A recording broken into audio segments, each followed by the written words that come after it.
Hey, this is Jason Kanigan. I'm amped up on chock full of nuts coffee. I should have brought the can in here.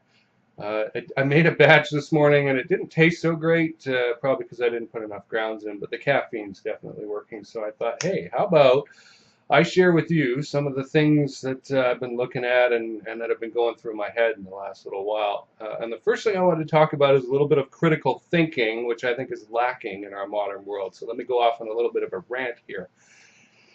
Have you been driving along and listened to these commercials on the radio that car dealerships put on? They're completely deceptive. First of all, the first clue should have been at the end of the commercial when they got that guy mumbling, or at the beginning sometimes where it's like, you know, what they're saying there are the terms and conditions, and they're just trying to get past, I guess, FCC regulations about deceptive advertising. But these commercials are still totally deceptive. They will lie and say things like, we can get anyone into a car for $49.99 or some ridiculous figure like that. All that is intended to do is to get you onto the lot so they can filter you. They're still going to run the credit check. They're going to still deny you if your financial history is a train wreck. So don't get so excited when you hear those kinds of commercials. They're total bullshit. Now, let's talk about that price tag, okay? $49.99 to $199, whatever. I can make you any price I want. I can get you into a car for any price I want. Let me turn off Facebook here. Facebook, you guys for a minute. I'm making a video here. Shut the hell up.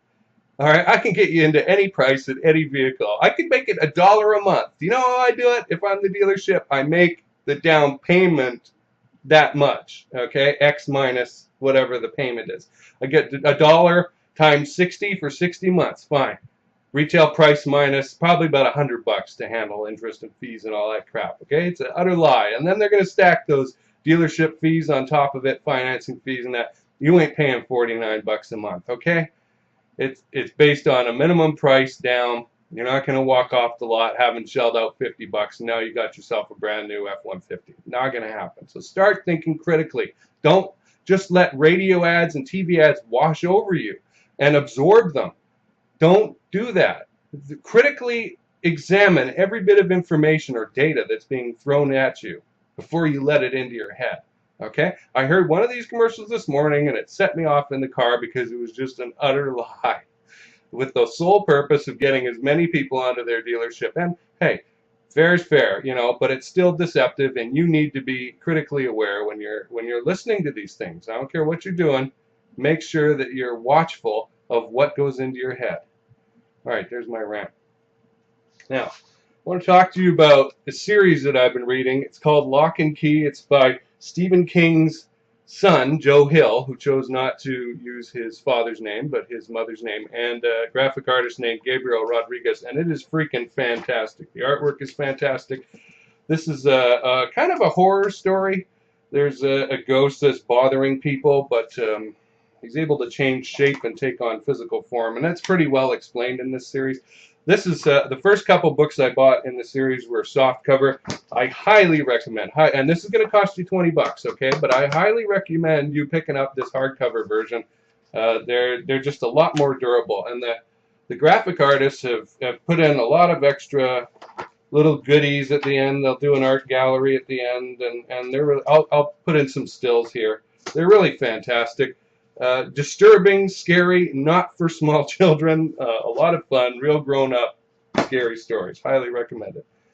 I had a dream a while ago of a medieval night court, basically, if you ever watched the 80s show Night Court. And I'm going to turn this into a written series. It's probably been a year since I had that dream. I figured out how to do it, the style and whatnot, and I put a post up saying, hey, has anybody ever seen anything like this or know anything about medieval history? And somebody said, why don't you watch Pillars of the Earth, which is I believe it's a BBC series. It doesn't say that on here. But it's got a ton of great actors. Everybody knows this guy here. He was in Sexy Beast, which is one of my favorite films.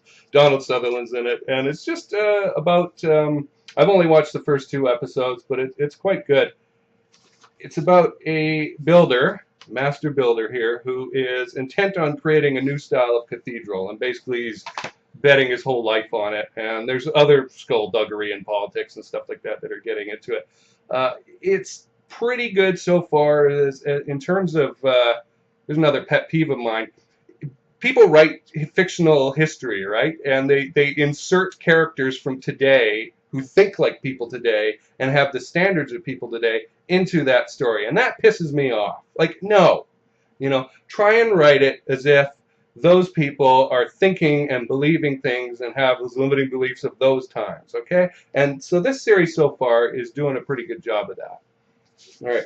A while ago, I got this because I saw it was coming out. Anybody who's seen The Princess Bride? I didn't see it until pretty late, in my teens, and it came out in, I don't know, 85 or something like that.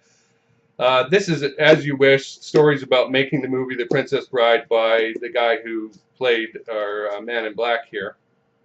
And it's fluffy, it's lightweight, everything is great, everybody had a good time, but it's still a very enjoyable read, and it has some real laugh-out-loud moments. If you like the movie, which I was reintroduced to because I inherited 5 more sisters-in-law when I got married, all of teenager and slightly older age, and they've all gotten older in the years that I've known them. So that movie resurfaced in my life, and I bought the double DVD version and all this stuff, and it was fun to read. It was fun to read. I loaned it to a buddy of mine who also loves the film, and then we watched the movie. I hadn't seen the movie in a couple of years, even though I own it, and it was good to see it again, and then match up the parts and the stories and stuff like that. Carrie, the actor, actually hurt his leg, kind of trying to show off a little bit, and you can see the parts in the movie now when you're looking for it, where he is gingerly treating that leg. So it's fun to spot things like that.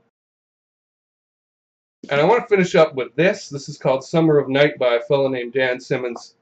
This is on my to-read list. I have not really started it yet. It's obviously not a thin book, but it came highly recommended on Amazon about the summer of 1960, and there's these 5 12-year-old kids, boys, who are going to experience something scary and terrible, and I really didn't read much further than that because I wanted to not spoil the story for myself. However, this is my bookmark. It's a DVD holder of one of the Secrets of Coastal Chefs DVDs that my fellow producer TK gave me, and you'll see it's a good 1/8 of an inch in there, and that first 1/8 of an inch of Summer of Night is a freaking essay by the author on what childhood means and how it's changed since his childhood in the 60s and through the 80s and 90s and to today, where I think that, and his assertion is that physical danger for children is far less now than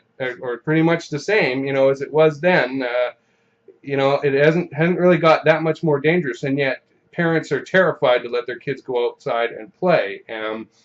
I grew up in the late 70s and early 80s. I didn't have internet. It didn't exist yet. I had a computer, and I was very limited on the Commodore 64 of how much time I could put into it. Maybe play an hour or 2 a day. That's about it.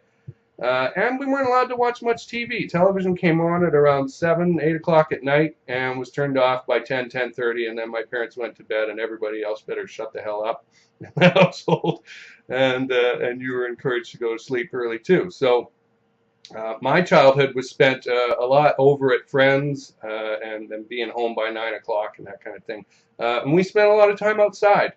We played war in this park out back of one of my buddy's houses, and we'd hang out there until it got dark. And personally, I think today's kids are missing out on a lot of that. Dan gets into a lot of statistics here. I mean, this essay is thick stuff. I was like, whoa, was not expecting that. He knows his stuff about childhood. The range that kids were allowed to walk is one kind of tidbit that he puts in there.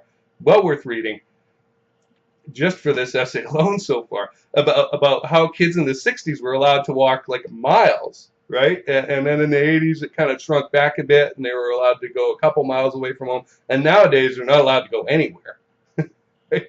And yet the danger, really, of them being grabbed or something has not appreciably risen. So very, very interesting so far, and I'm looking forward to getting into that book. All right, that's all I got for now. I hope you enjoyed this rant, and I'll do a few more if you want to like and comment on this and tell me what you think. Thanks for watching.